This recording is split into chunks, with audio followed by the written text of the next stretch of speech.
pessoal, sejam muito bem-vindos a mais um episódio do nosso podcast. Eu me chamo Giovana, sou presidente do Centro Acadêmico de Biomedicina aqui do Unibrasil. Eu sou a Laura e estou como diretora executiva do Centro Acadêmico. Eu sou a Gabriele, eu sou vice-presidente do Centro Acadêmico. E nós estamos hoje com a presença do Thiago Massuda, que é um convidado muito especial aqui para nós. Se apresente um pouquinho para nós, Thiago, por favor. Bom, obrigado meninas, olá pessoal. Para mim é um prazer estar participando aqui desse podcast, né? Espero que a gente possa bater um papo aí, tirar todas as dúvidas do pessoal aí, seja uma conversa muito produtiva. Com certeza. A gente queria introduzir pedindo para que você contasse um pouco sobre a sua trajetória, que você falasse os pontos que você considera mais importantes ali, o que você achar interessante contar aqui para o pessoal. Beleza. Bom, primeiro prazer aí para todo mundo que está nos assistindo, né? Meu nome é Thiago Massuda, eu sou paulista de nascimento, na verdade, então eu nasci no interior de São Paulo. Mas eu falo que eu sou paulista de nascimento, mas eu sou paranaense de coração, né? Porque eu moro há mais tempo no estado do Paraná do que eu morei no estado de São Paulo. Já estou há muitos anos aqui. Saí do estado de São Paulo justamente para vir cursar biomedicina já no Paraná, né? Na minha época, na época que eu estava prestando o vestibular, a biomedicina já era uma carreira bem consolidada no estado de São Paulo, mas ela ainda estava engatinhando aqui no estado do Paraná, né? Então, no início dos anos 2000, eu me mudei para Londrina, que era onde tinha o curso de biomedicina aqui no Paraná. Por exemplo, em Curitiba não tinha ainda, né? Então, eu fui estudar em Londrina, onde eu fiz a minha graduação. Fiz o meu mestrado também, né? Então comecei biomedicina lá e imaginei que num primeiro momento ia seguir a carreira acadêmica, a carreira de pesquisa, que era uma área que me chamava muita atenção dentro da biomedicina. Só que durante o período do mestrado eu resolvi mudar de área e resolvi que eu queria começar a prestar concurso público. E foi aí que surgiu a oportunidade de eu prestar concursos na área da perícia, que estava ainda começando, né? Eu falo que a perícia ela não era tão conhecida como ela é hoje, né? E aí eu comecei a estudar e depois de um tempo estudando eu fui aprovado no concurso da Polícia Científica aqui do Paraná. Então continuei do Paraná, né? Fiz a graduação, só que aí eu me mudei para Curitiba. Isso era em 2007, mais ou menos. Aí os primeiros cursos de biomedicina estavam surgindo aqui na capital, né? Tive a oportunidade de dar aula em muitos cursos, porque eu já tinha um mestrado, aí tinha passado no concurso. E conciliei a minha carreira de perito com a carreira docente, né? Que era uma área que eu sempre fui muito apaixonado. Tive a oportunidade de dar aula aqui na Unibrasil por 10 anos, né? Por isso que eu me sinto em casa até aqui. Mas dei aula em várias outras universidades aqui também na capital. Fui coordenador de curso de algumas delas. Então também tenho uma experiência na área docente. E agora, mais recentemente, também assumi um outro desafio que, para mim, tornou, né, um pouco incompatível com a docência, né, que foi eu assumir a presidência do Conselho de Biomedicina.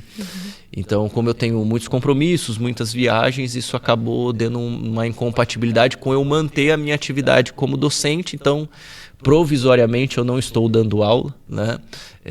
Mas pretendo, depois que acabar esse meu compromisso do conselho, voltar a dar aula, porque é o que eu sempre gostei muito de fazer, paralelamente com a minha atividade pericial. Então, já são mais de 20 anos de biomedicina, né? Estou completando 20 anos de formado agora, esse ano. Então, uma história aí grande, né? Na docência, na perícia. Espero poder compartilhar com vocês um pouco disso aqui hoje. Que bacana. Que legal. E como começou o seu envolvimento com o conselho? Bom, quando eu me formei, que nem eu comentei, né? Eu me formei e eu imaginei que eu ia seguir a carreira acadêmica, né? Então, fui fazer o mestrado, sempre fui, né?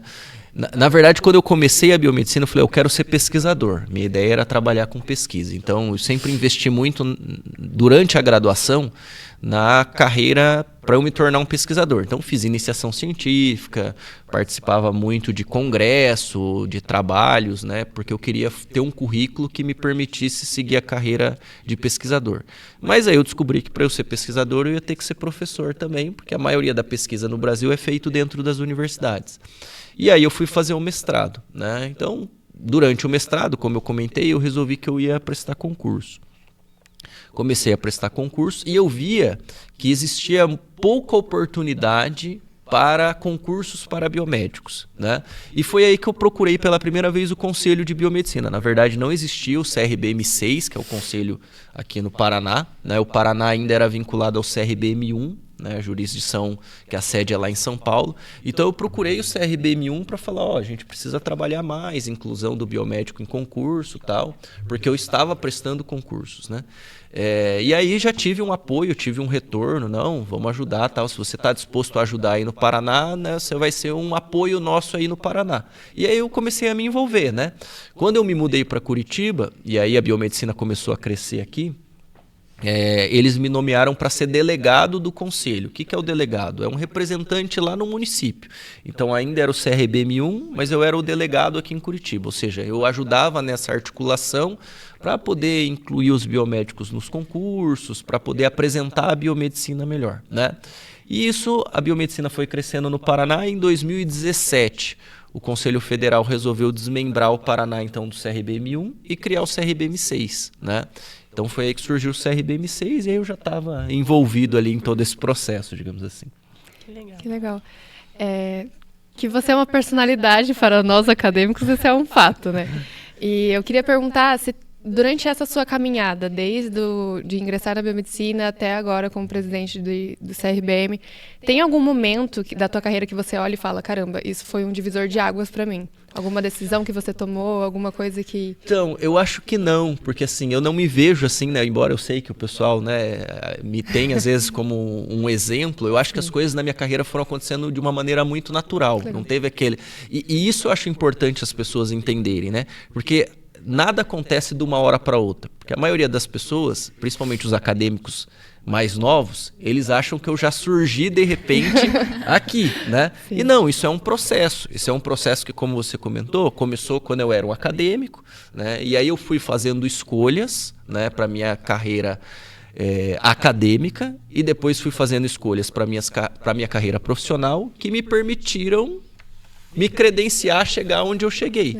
Mas isso é um processo natural, não é uma coisa que acontece... Não tem um evento que te tira de um lugar e te coloca no outro, assim, numa ascensão meteórica, porque tudo é uma construção que você vai fazendo ao longo da carreira. Que legal. Muito legal escutar isso e muito importante também, até para dar uma motivação. Eu acho importante entenderem isso, porque eu vejo muito que a geração mais nova, ela acha que as coisas têm que acontecer muito rapidamente. Imediatista. E não é um processo. E quando você espera que as coisas aconteçam muito rápido e elas não acontecem, o que acaba acontecendo é você se frustrando. Sim. Né? Então, porque tudo é uma questão de expectativa e o quanto você coloca de expectativa num negócio e o quanto que aquilo se concretiza. Né? Agora, se você entender que isso ter sucesso eventualmente na carreira é um processo, você consegue alinhar as expectativas. Né? Ninguém sai da graduação para ser uma pessoa bem-sucedida do dia para a noite. Então, é uma construção. Que bacana. E uma pergunta que eu queria fazer. Como você concilia as demandas do conselho à perícia?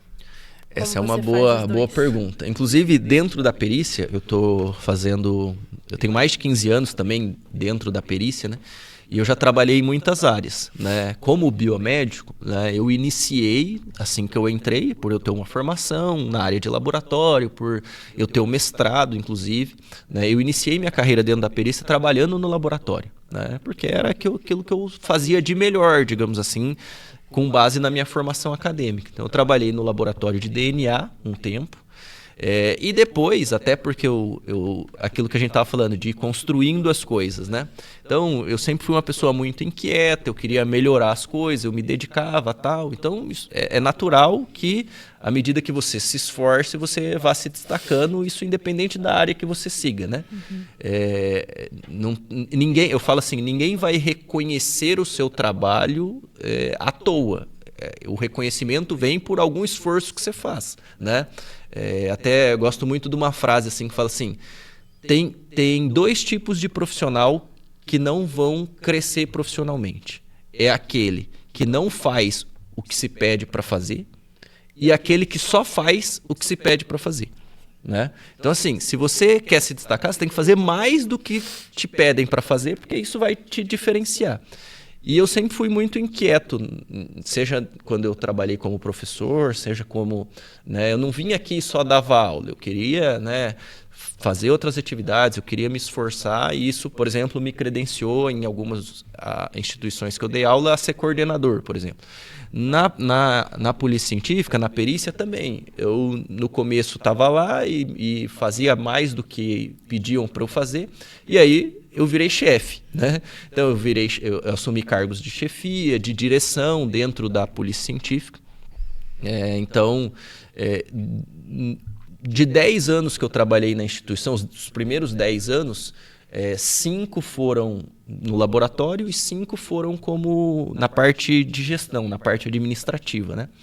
E aí depois houve uma mudança de governo, e é natural que às vezes são cargos políticos, né? Então aí eu saí da chefia e eu ia voltar para perícia, propriamente dito, né? Porque eu fui 5 anos perito e 5 anos não fui perito, eu era um gestor. Quando eu saí da gestão e falaram assim, ó, você vai voltar para a perícia, você pode escolher se você quer voltar para o laboratório ou não. Nessa época eu já estava muito envolvida com o conselho. E eu falei, ó, se eu voltar para o laboratório, eu vou ter uma pouca flexibilidade para fazer essa gestão das duas atividades, né? E aí eu fiz a opção de ir para o plantão, que é outro tipo de perícia, né? Dentro da polícia científica a gente tem os peritos que trabalham nos laboratórios e tem os peritos que trabalham em local de crime. Os peritos que trabalham em local de crime têm uma escala diferente de trabalho, uma escala de plantão. Eles trabalham 24 horas direto e aí tem mais folga, não mais folga. O tanto que você trabalha por hora, em carga horária é a mesma. Só que uma coisa é você trabalhar de segunda a sexta no horário comercial, outra é você fazer as escalas de plantão. Então assim, como eu queria, né, me engajar mais na questão do conselho, ia concorrer à presidência do conselho, eu decidi ir para o plantão, porque aí eu conseguiria fazer essa gestão melhor. Então, hoje eu faço plantão e aí, por exemplo, quando eu saio do plantão, eu consigo gerir as atividades do conselho, né? Então, só que o problema do plantão é que aí não tem dia, né? Você vai trabalhar sábado, vai trabalhar domingo, vai trabalhar feriado. Então, por exemplo, eu vou estar de plantão amanhã, hoje eu posso estar aqui, né? Mas amanhã eu vou estar de plantão 24 horas. Aí depois eu vou estar de plantão só no domingo. Então, de sexta, sábado, domingo, eu vou ter essa gestão para fazer a gestão da vida profissional, da vida pessoal, do conselho, assim, e assim por diante. A vida pessoal também é importante, né? Dentro dessas Equilibrar tudo. todas as experiências, tem algo muito marcante que foi um aprendizado muito grande para você? Dentro da perícia, você fala? Dentro do geral, a perícia, essa parte da gestão do conselho também, tem algo que seja um aprendizado muito grande para você? Eu acho que, na verdade, depois que eu assumi o conselho, e aí a minha agenda ficou bem tumultuada mesmo, por causa dos plantões, por causa do conselho. O conselho envolve não só atividades administrativas no conselho, mas a jurisdição é o Paraná inteiro. Então, assim, a gente tem muita viagem, né, também. Então, e o conselho, querendo ou não, responde, né, ao sistema, né, de conselhos. Então, o CRBM6 ele não é isolado dos outros conselhos e nem do Conselho Federal. Então, além de atender agendas no Paraná todo, a gente também tem agendas nacionais que a gente precisa cumprir. Então, uma coisa que para mim foi marcante, que eu demorei a conseguir fazer uma gestão boa, foi, como a gente estava comentando, da vida pessoal, né? Porque senão você fica só no trabalho, e acaba não tendo tempo, não só para a sua vida pessoal, que aí vai envolver família, vai envolver atividade física, que é importante. Então, por um tempo, eu acabei negligenciando alimentação. Você, quando você trabalha em plantão, você já, durante o plantão, já não consegue regular muito bem sono, alimentação, essas coisas. Então, quando você não está de plantão, você tem que fazer uma gestão melhor, né? Acho que a maioria das pessoas que viajam, não tão frequente quanto eu viajo, sabe que quando você viaja, as coisas saem da rotina também, né? Você às vezes não come direito, você às vezes não dorme direito. Então, se você não faz toda essa gestão eficientemente, né, você acaba prejudicando sua saúde, sua vida pessoal. Então, acho que esse período de adaptação foi importante. Eu acho que para todo mundo é importante ter esse equilíbrio de carreira com vida pessoal. Até saúde mental, né? Que Exato. dentro da perícia e gestões E aí entra muito essa questão, por exemplo, de atividade física, que eu acho que é importante, né? Tipo, o meu... E aí eu falo, às vezes você tem que achar alguma coisa que te faz bem, né? Porque não é por ser uma atividade física ela é fundamental. Mas se for uma atividade física que você não gosta de fazer, ela não vai te ajudar nesse processo, É um né? sacrifício. Vai ser um sacrifício. Por exemplo, a academia, eu não gosto. Eu sei que é bom, né? Deveria até ir com uma certa frequência, porque, né, traz os benefícios, mas é uma coisa que eu vou, mas eu não tenho a motivação que eu gostaria de ter. Aí eu achei, por exemplo, no tênis essa motivação. Então, meu esporte preferido, que eu vou 2 vezes por semana religiosamente, faça chuva não, né? Mas faça frio ou faça calor, é no tênis, por exemplo, né? Então é achar isso daí para você conseguir equilibrar as coisas. E é um momento de descanso, de cuidado, Legal. né? Da saúde, Acaba juntando Importante. muito bem os dois. Ter É os isso aí. hobbies, né? Exato. Uma coisa que eu queria perguntar é que, assim, hoje em dia, dentro da sala de aula, a gente vê muitos colegas que chegam já com esse interesse na perícia. O que você acha que agora, na faculdade, eles já podem começar a fazer? Em quais disciplinas que eles têm que dar um esforço maior do que o normal? Onde que tem que ter esse direcionamento maior, sabe? Pensando na perícia. Eu falo assim, isso não necessariamente da perícia, né? Mas encaixa para a perícia, mas encaixa para todas as áreas. Eu sempre falo para os meus alunos, sempre falava para os meus alunos, e quando eu tenho a oportunidade de, né, como um podcast como esse, orientar todo mundo que vai poder assistir, né? Eu falo assim, você precisa ter um foco. Em algum determinado momento da sua trajetória acadêmica, você precisa focar em alguma coisa. Por quê? Porque senão você vai se formar sem estar preparado para nada, na verdade, né? Então, não que você necessariamente tenha que ingressar na faculdade já sabendo o que você quer fazer, porque muita coisa você vai descobrir ainda durante a faculdade. Sim.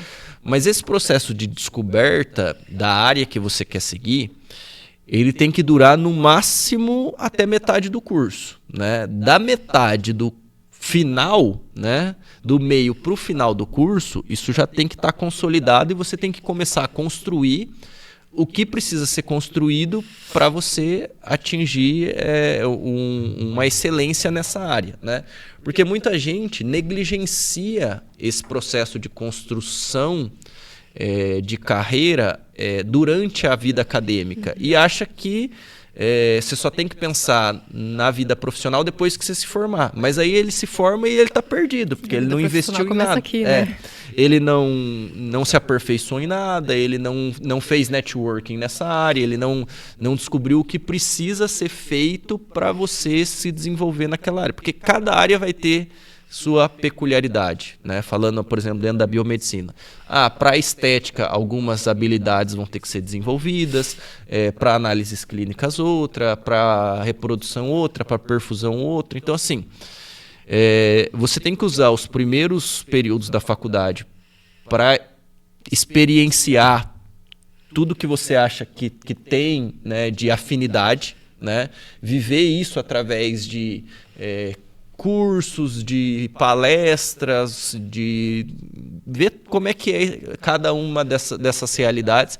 E a partir do momento que você identificou... E por que eu estou falando isso? Comecei com essa introdução. Porque muita gente fala que quer perícia, mas nem sabe como é que funciona. Sim, Entendeu? verdade.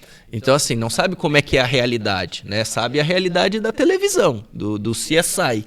Sim. Só que a realidade real é outra, né? O CSI da vida real é outro. Então, muitas vezes a pessoa fala assim, eu quero perícia. Mas você sabe o que é a perícia? Né? Então, o primeiro passo, antes de saber o que eu preciso fazer para me tornar um profissional que vai atuar naquela área, é saber se é essa área mesmo que é para mim, né? Se é isso que eu quero. E como que eu faço isso, como eu falei? Participando de curso, participando de palestra, seguindo que seja os profissionais para entender como é que é essa realidade. Não né? Mas várias, para entender várias realidades. E como eu disse, isso serve para qualquer área. Se você está identificando que quer ir para a área de estética, siga profissionais dessa área, faça cursos nessa área, tente entender como é que é esse mercado. Para que, depois que você decida, aí como eu disse, a segunda metade do curso é foco. E foco é foco. O que é foco? Foco é dizer não. Por quê? Porque você sabe o que você quer fazer. Porque senão você vai para um lado, vai para o outro. Agora eu quero isso, agora eu quero aquilo, agora eu quero aquilo outro. Na hora que chega no final do curso, você não quis nada. Né? Eu gosto muito daquela frase que diz que para quem não sabe para onde vai, qualquer caminho serve. Né? Então você vai para um lado, você nunca vai chegar em lugar nenhum, porque você não sabe onde que você quer chegar. Né? Então quando você tem um foco, aí você sabe o que você precisa construir, o que você precisa fazer para chegar naquele objetivo. Né? Então a primeira parte, o primeiro compromisso é você identificar qual é a área que você quer. E o segundo a partir do momento que eu identifiquei, aí é descobrir o que eu preciso fazer para atingir aquele objetivo. E aí, divaguei, mas para responder objetivamente sua pergunta. Bom, eu decidi que eu quero a perícia. Né? O que é importante? Cara, tudo, porque todas as disciplinas têm potencial de cair. E não só as disciplinas que você viu na faculdade, como muitas outras que você nem viu na faculdade. Né? Então você vai ter que entender esse processo de seleção que é um concurso público, né? E começar a se preparar para isso, para o concurso público. Né? Isso pode ser começado a construir durante a própria graduação, né? Eu me matriculo num cursinho para concurso, não é uma obrigação, mas senão você vai ter que estudar direito, vai ter que estudar raciocínio lógico, vai ter que estudar as matérias que vão cair no concurso e não necessariamente você vai ver na faculdade. Né? Por quê? Porque aí eu entendi como é que é esse processo. Né? Então a primeira coisa é saber se aquilo é para mim e depois entender como é esse processo e aí focar no processo. Né? E entender que, como a gente, voltando a uma coisa que a gente já falou, é um processo, não é algo que acontece do dia para a noite. Ninguém vai estudar 2 meses para concurso e vai ser aprovado. Ninguém vai construir uma carreira bem sucedida na área da estética em 6 meses de atuação. Né? Ninguém vai se tornar um embriologista top na reprodução do dia para a noite. Né? Então, parece tão difícil de entender, né? Vai se construindo, né? A ansiedade acaba atrapalhando um pouco, né? Gente. Uma curiosidade que eu tenho dentro da perícia, houve algum caso assim que você possa contar pra gente que seja fora do comum, assim, algo marcante mesmo? Eu falo assim, né? Também é uma frase muito clássica que eu sempre brinco, né? Eu falo assim, uma frase que o perito não vai poder usar na vida dele é eu já vi de tudo, né? Porque no próximo plantão sempre vai ter um negócio diferente, né? Então, eu não tenho um caso específico assim que me tirou o sono ou me marcou algo nesse sentido. Eu cito exemplos de alguns um tipo de caso que, claro, sempre acaba impactando mais, que são casos que envolvem crianças, né? Então, sempre quando tem crimes que envolvem crianças, de certa forma é impactante, porque você não imagina que uma criança pode ser vítima de violência grave, assim, um homicídio ou algo nesse sentido. Infelizmente acontece. Então, acaba sendo os casos que, tipo, você te marca um pouco mais, né? Eu tenho filhos pequenos, então você acaba, tipo, sempre pensando, pô, que mundo que a gente tá vivendo, né? Será que os meus filhos eventualmente podem ser vítima desse tipo de violência, né? Então, de fato, é o tipo de ocorrência que acaba mais marcando a gente. Sensibilizando mais, né? É algo com certeza. Bem... da vez que eu fui no ML, a gente teve contato lá com uma criança. E aí foi uma experiência... Aquilo me doeu um pouco. Foi a primeira vez que eu tive acesso, né? E realmente choca, né? Porque ainda mais que a criança acabou, né? Acabou de acontecer. Então, realmente é bem chocante. Eu imaginei que fosse algo parecido com isso. É que a gente sempre tem aquele pensamento de a gente tem uma vida inteira, né? E aí esses casos lembram que às vezes a gente não tem uma vida inteira. Isso é muito difícil. Isso também é uma coisa que, assim, eu sempre refleti muito, né? Depois que eu entrei na perícia, isso foi uma coisa que eu passei a refletir mais, né? Que você vê as fatalidades, elas acontecendo o tempo todo, e às vezes são coisas totalmente imprevisíveis, né? Você nunca sabe quando vai acontecer. E isso faz com que você valorize muito mais cada momento, porque você nunca sabe quando vai ser o último momento. E ele pode acontecer a qualquer momento. Né? Então você sempre tem que se esforçar para, tipo, viver intensamente, né, o máximo que você puder, porque você nunca sabe quando isso vai acontecer. Quando vai acabar, né? A tecnologia está avançando muito, acho que isso algo que a gente não pode evitar. E dentro da perícia, o que você tem notado que mudou muito com esse avanço tecnológico dentro dos seus anos? Mudou muita coisa, né? Eu acho assim que o perito ele é dependente totalmente do conhecimento científico, das metodologias, dos equipamentos, dos insumos que a gente tem disponível, né? E a gente vive numa era em que isso acontece de uma maneira muito acelerada, né? Então todo dia tem uma tecnologia nova, tem um insumo novo, um equipamento novo à nossa disposição.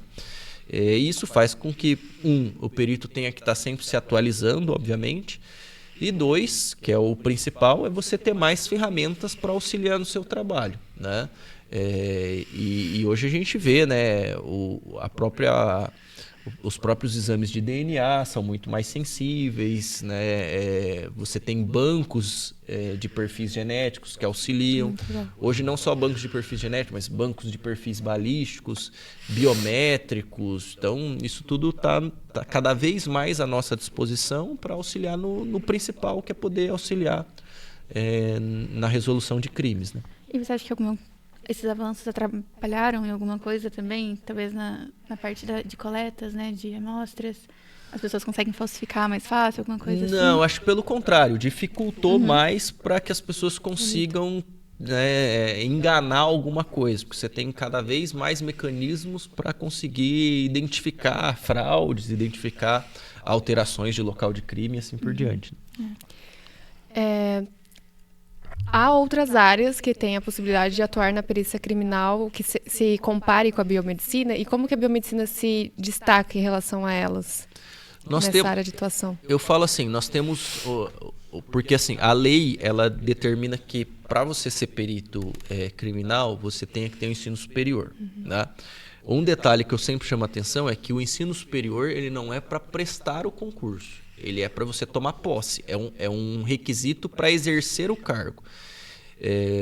Por que eu falo isso? Porque tem muita gente que acha que não pode prestar a prova ainda enquanto estiver na faculdade. Não, o requisito é para posse e não para prestar a prova, né? Como um concurso para a área pericial ele costuma ser muito longo, ele tem muitas fases, né? É muito comum de que você só seja nomeado, né, anos depois de ter prestado a prova, porque são muitas etapas, né? Então, às vezes a pessoa está no último ano da faculdade, ela fala, não vou prestar porque eu não posso. Não, prestar você pode, porque até você ser nomeado, provavelmente você já vai ter terminado, né? Então, voltando, o requisito para você ser perito é ter ensino superior. Esse requisito é para posse e não para prestar a prova. E esse ensino superior pode ser em qualquer área, né? Pode ser engenharia, pode ser física, né? Qual que é a vantagem da biomedicina? É você poder atuar em laboratórios especializados, como é o laboratório de DNA e como é o laboratório de toxicologia, por exemplo, né? Eu pegar um engenheiro civil, por exemplo, ele pode atuar na perícia de local de crime, mas ele não pode atuar na perícia de DNA. Né? Porque para atuar no laboratório de genética, eu exijo um conhecimento prévio, né, básico, né, na área de genética, na área de biologia molecular, que esse profissional não tem. Né? Então, a vantagem é que o biomédico tem essa mais de uma possibilidade de atuação, né? Que também não é exclusiva do biomédico. Você pega, por exemplo, o farmacêutico e o biólogo, eles também têm essa possibilidade de atuar no laboratório e atuar na perícia de local de crime. Mas a vantagem desses profissionais, que eu chamo, que tem uma formação na área laboratorial, é ter essa versatilidade. É legal isso que você falou de... O pessoal adia muito, né? E tem um concurso esse ano, inclusive, que muita gente... Tem vários, né? Eu sempre brinco. O pessoal fala assim, mas demora para abrir concurso. Não, demora se você olhar um concurso só, né? Por exemplo, se a gente falar do concurso do Paraná aqui, né? O concurso do Paraná foi o ano passado, para perito aqui no Paraná. Então, muito provavelmente, nos próximos anos... Talvez não tenham novamente um concurso para a Polícia Científica do Paraná. Mas esse ano teve o concurso da Polícia Federal, vai ter concurso no Rio de Janeiro, vai ter concurso no Distrito Federal, vai ter concurso no Rio Grande do Sul, né? Se realmente é o seu sonho ir para essa área, você tem que abrir o leque de opções de oportunidade. Porque senão você fica muito restrito a uma oportunidade só. Né? Fica refém, né? É. Quando vai ter no Paraná de novo? Isso. Sim. E tem alguma coisa que seja um grande desafio para vocês, biomédicos e peritos? Como que no dia a dia, assim, algo que seja, nossa, isso é a parte mais difícil? Na verdade, eu falo assim, atuar com perícia é desafiador, né? Já é um desafio diário, digamos assim, porque é aquilo que a gente falou, você nunca sabe o que vai encontrar, você nunca sabe qual é a situação que você vai estar diante. O que a gente precisa como para tudo na vida, estar o mais bem preparado possível para aquele desafio, né? Então, hoje a preparação ela exige que você se atualize sempre, que você esteja buscando sempre um aperfeiçoamento profissional, porque é isso que vai te permitir, quando você estiver diante de um desafio, você estar preparado para resolver aquele desafio. Mas tem algo técnico, assim? Algo, sei lá, dentro do laboratório que de vez em quando o pessoal encontra...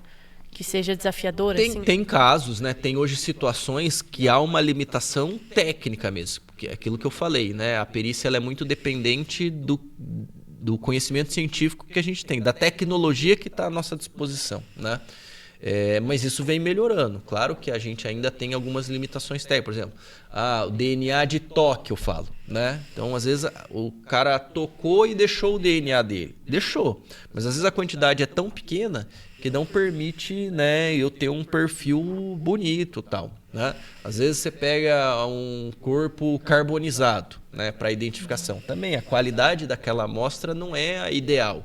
Então, dependendo do tipo de amostra, você vai ter dificuldades para conseguir trabalhar aquele tipo de amostra. Mas, como a gente comentou, né, a tecnologia vem melhorando para a gente superar esses desafios. Uhum. Se tivesse um conselho para dar para os estudantes em geral que querem perícia, esse conselho vai ser bom. O que você falaria para eles? Um conselho, vamos ver. Uma dica.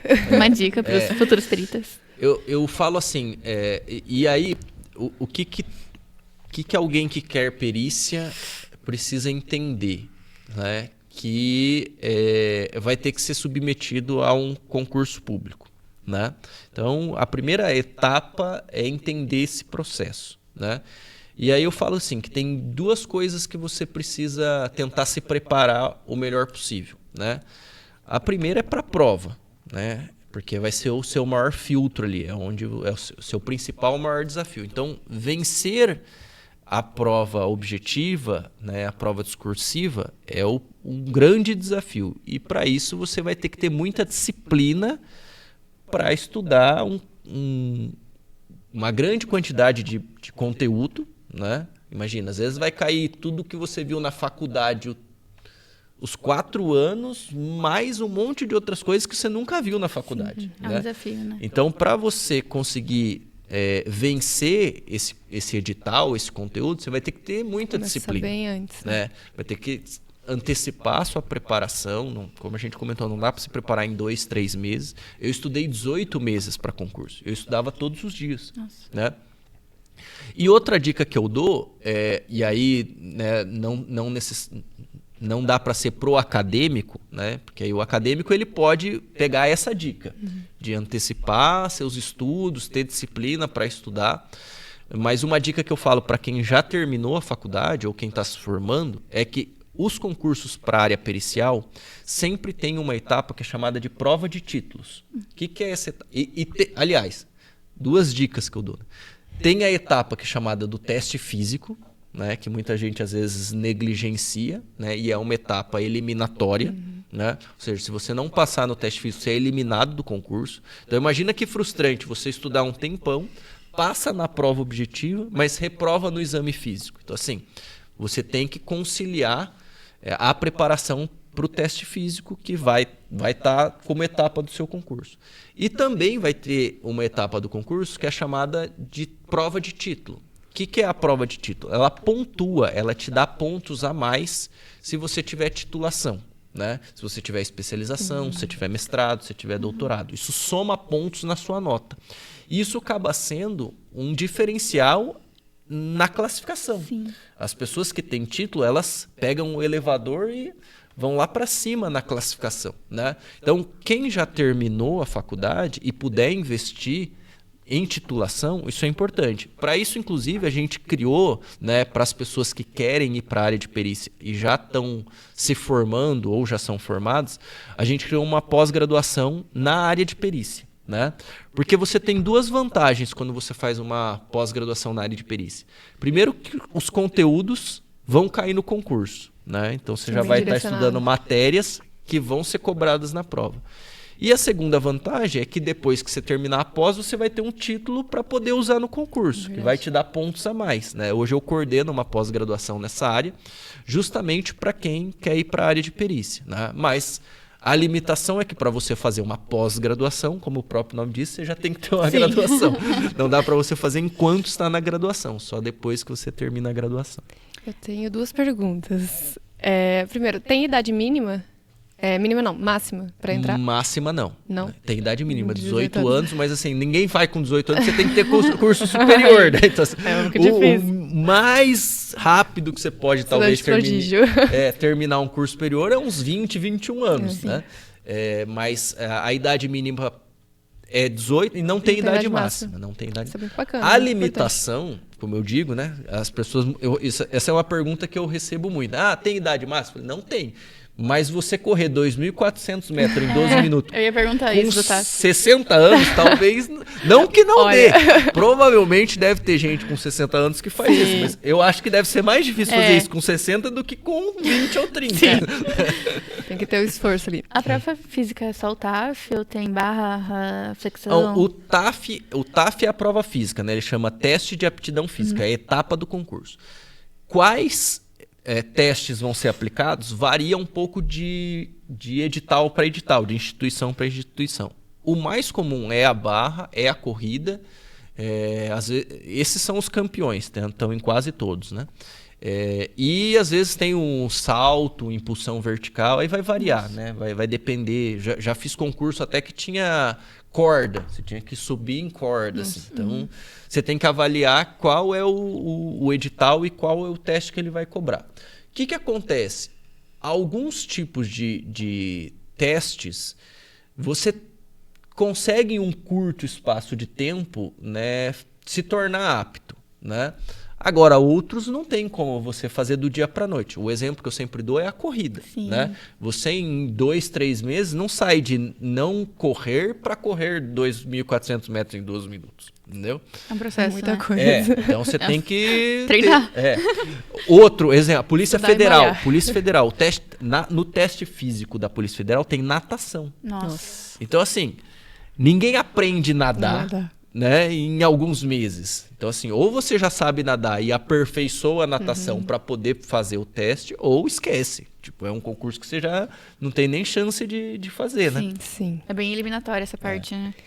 Minha outra pergunta, fugindo um pouquinho da perícia, indo para o CRBM, agora, de novo, qual dica, conselho você dá para alguém que quer chegar lá no conselho? Porque você disse que foi se encaminhando, né? Entrou como delegado e acredito que foi subindo.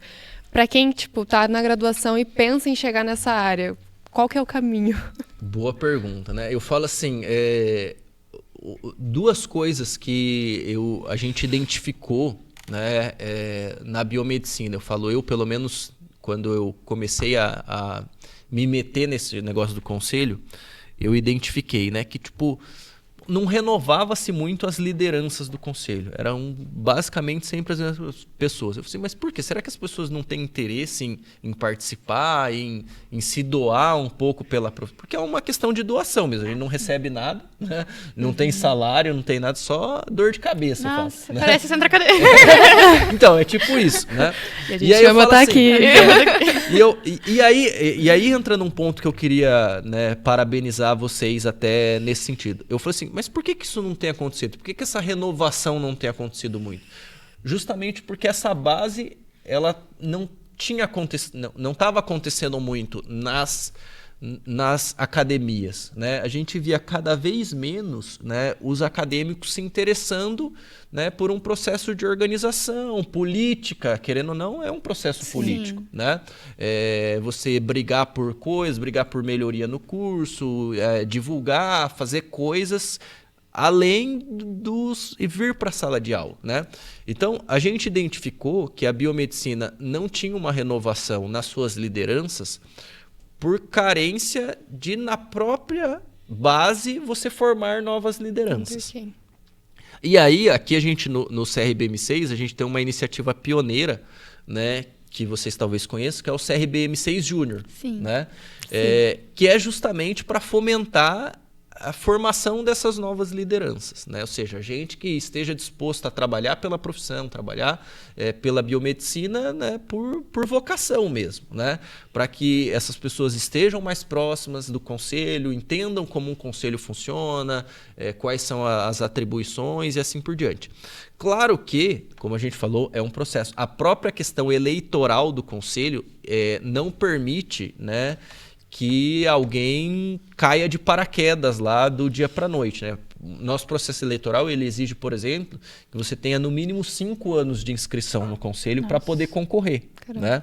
Então, mas pelo menos você ter essas pessoas perto, conhecendo, já vão credenciar elas para que seja daqui 5 anos, né? Estarem aptas a poder fazer um processo de renovação, né? Então, eu acho que é investir nisso, é investir em que tanto os acadêmicos quanto os recém-formados estejam mais próximos também do conselho para que essa renovação, ela, de certa forma, aconteça. Eu queria saber como é que foi o seu período de docência, né? Você falou que deu uma pausa agora, mas eu queria saber de você, assim, quais matérias você dava, se você gostava, como é que era. Legal. Eu falo assim, a docência foi a minha primeira paixão dentro da biomedicina, né? Assim, foi a área que eu acabei escolhendo mesmo, se eu pudesse falar assim, o que você quer fazer da vida, o que você se realiza profissionalmente é a docência. Porque, para mim, a docência é um trabalho muito nobre, né? Eu tive a minha vida transformada através da educação. Então, assim, eu vim de uma família muito humilde e através da educação eu consegui tudo que eu consegui, né? E aí eu acho que eu sendo docente eu consigo retribuir, né, tudo que eu consegui para que outras pessoas também consigam isso, ter suas vidas transformadas através da educação. Infelizmente, né, a docência não permitia me remunerar o tanto que eu gostaria de ser valorizado como profissional. Foi aí que eu escolhi, inclusive, prestar concurso. Eu comecei a olhar o mercado, falei, beleza, eu vou dar aula, mas quanto que eu vou ganhar dando aula? Assim, eu acho que eu mereço ganhar mais do que isso, né? E aí eu fui para a área da perícia. Eu sou apaixonado também pela perícia, eu gosto muito, mas eu falo assim, eu estou mais na perícia hoje pelo que eu ganho do que pelo que eu gosto de fazer, né? Assim, se alguém falasse para mim assim, Thiago, você vai ter o salário de perito dando aula, eu não estava resolvido, estava resolvido, né? Então eu concilio as duas coisas, como a gente comentou, né? Eu não estou dando aula hoje na graduação, mas na pós? Não me vejo sem dar aula, né? Eu dou aula na pós, eu dou curso, dou palestra. Você quando está dando palestra está dando uma aula, querendo ou não, né? Então eu sempre fiz isso a minha vida inteira, como eu falei, foi a minha primeira paixão, é o que eu gosto, né? A minha paixão real, oficial, assim, é imunologia. Eu sempre fui docente de imuno, né? Básica e clínica, que era aquilo que eu sei fazer muito bem. Eu dei aula de várias outras coisas também, né? Mas aquilo que eu mais gostava de fazer era dar aula de imuno básica e clínica. Mas dei aula de patologia, porque o meu mestrado foi em patologia com ênfase em imuno. E depois que eu fui para a perícia, né, como eu trabalhei no laboratório de genética, então eu tive que estudar muito genética, embora não tenha sido a minha formação no mestrado. Eu fui fazer o doutorado depois na área de genética, então eu também dava aula de genética e biologia molecular, mas era um negócio assim meio obrigado, sabe? Tipo, não era aquele negócio que eu gostava, tinha aquele tesão de lecionar, assim, né? O meu tesão de dar aula era imuno. Sempre foi imuno. Achei legal também, não tava Sim. esperando Não. isso. Sabia disso, que legal. Não, pra mim, imuno é muito mágico. Sabe quando eu até brinco, que eu ficava alucinado na aula, assim. Tudo bem que na genética, na bioquímica também, assim, mas quando você começa a entender os mecanismos, como o negócio é tão perfeito, Sim. você fala, cara, é ver Deus ali no negócio, né? Porque a molécula liga aqui, que apresenta o antígeno aqui, Sim. que Tudo faz isso sentido, aqui. né? Faz sentido as coisas. Encaixa. Posso fazer uma última? Já que a gente falou sobre a sua pós, conta pra gente como que a gente consegue participar dela, né? Quem tem interesse. Isso. Boa, então, eu divulgo, bom, acho que muita gente deve me acompanhar nas redes sociais, mas quem não me acompanha, né? Acompanha. É só seguir lá, Rumo a 70 Perito mil. Massuda, né? E aí eu posto, obviamente, o dia a dia ali da perícia e tal, justamente para aquilo que a gente falou no começo, né? As pessoas entenderem como é que é e saberem se é aquilo que elas querem mesmo, né? Claro que o meu Instagram ele é meio doido, né? Porque às vezes eu tenho que postar coisa do conselho, que mistura com coisa da perícia, que mistura... Aí né? o tênis. É o tênis, é o churrasco que eu faço, né? Mas é a vida real, eu tento postar ali, né? E é ali também que eu acabo postando quando a gente está com matrículas abertas. Não é sempre, então não dá para entrar como numa faculdade, né? Você não pode entrar a qualquer momento. Então a gente abre as turmas em momentos específicos, né? E sempre que a gente vai abrir uma turma nova, eu divulgo na minha rede social. Eu sou o coordenador da pós, inclusive a pós é em parceria com um colega que é muito famoso dentro da biomedicina também, que é o Thiago Nascimento, né? Acho que muita gente conhece. Sim. Querido. Da biodepressina. Sim. Então, eu e ele somos sócios nessa pós-graduação, nesse projeto, né? Ele cuida da parte pedagógica e eu cuido da parte mais pericial, digamos assim. E aí, toda vez que a gente abre turma, ele divulga lá, eu divulgo também, o pessoal fica sabendo que tem uma turma nova de perícia. Ó, Que legal. isso é bem legal. Bom saber. E vai divulgando pra gente ir acompanhando. Sim. Tenho muitos dois. O Cabu vai divulgar também, pode deixar. Beleza. Da minha parte é isso. Quero agradecer imensamente a sua presença. Foi muito Imagina, legal esse Inês. bate-papo. Com certeza. Eu que agradeço a oportunidade aí de, inclusive, né, voltar a fazer... Desde que eu saí aqui da Unibrasil, quando eu comentei, né, que eu tive que sair por outros compromissos. Nunca tinha voltado aqui, embora eu trabalhe aqui do lado, né? Pois Só é. do lado Sinta-se do à vontade. muro aqui. Mas bacana voltar, ver que a instituição continua forte, crescendo, tá bem cuidada aí com a professora certeza. Rayana também. certeza. Então, A gente obrigado queria pelo agradecer convite. essa oportunidade pra gente, assim, Uma presença mais que grandiosa. ilustre. Então a gente dá muito valor a esse momento. Então, muito obrigada por tirar o seu tempo para estar aqui. E é isso, queria Obrigado. encerrar esse podcast agradecendo, né? Espero que você tenha visto até aqui, que você tenha gostado. Nós adoramos esse bate-papo, foi ótima a sua presença, Thiago, agradeço muito. E é isso, muito obrigada. Muito obrigada. Valeu, Tchau, pessoal. tchau.